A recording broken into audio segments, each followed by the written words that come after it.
The economy expanded by 5.5% between April and June this year, compared to 6% recorded during the same quarter of last year. The second quarter was characterized by a fairly stable macroeconomic environment, supported by a slowdown in inflation and decline in interest rates. During the review period, the country experienced good rains that led to improved agricultural activities despite suppressed demand of key agricultural exports. Agriculture performed better in the second quarter of this year, growing by 5.4% as compared with 2.1% in the same quarter of last year. Most of the other sectors slowed. Growth in the construction slowed to 9.9% year-on-year from 16.6%.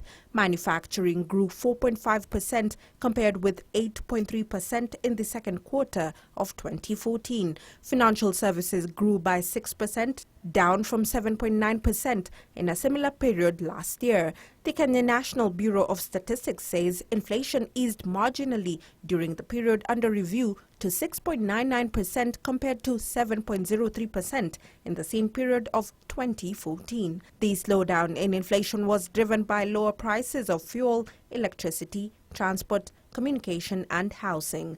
KNBS Director General Zachary Mwangi says, and I quote, "Increased production of hydro and geothermal electricity coupled with a reduction in generation of thermal electricity also contributed to the decline in energy prices." End of quote. KNBS says the weighted interest rates on bank loans declined to an average of 15.38% from 16.68% in the second quarter of 2014. However, the shilling weakened significantly against the US dollar during the period under review.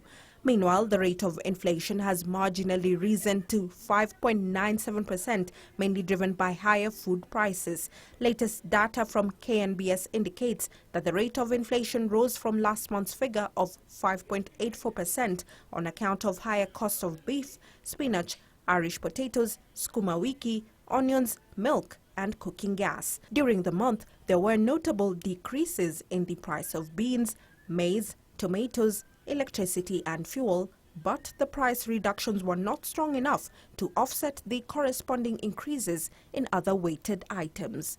Melin Miendo for NewsHour Business.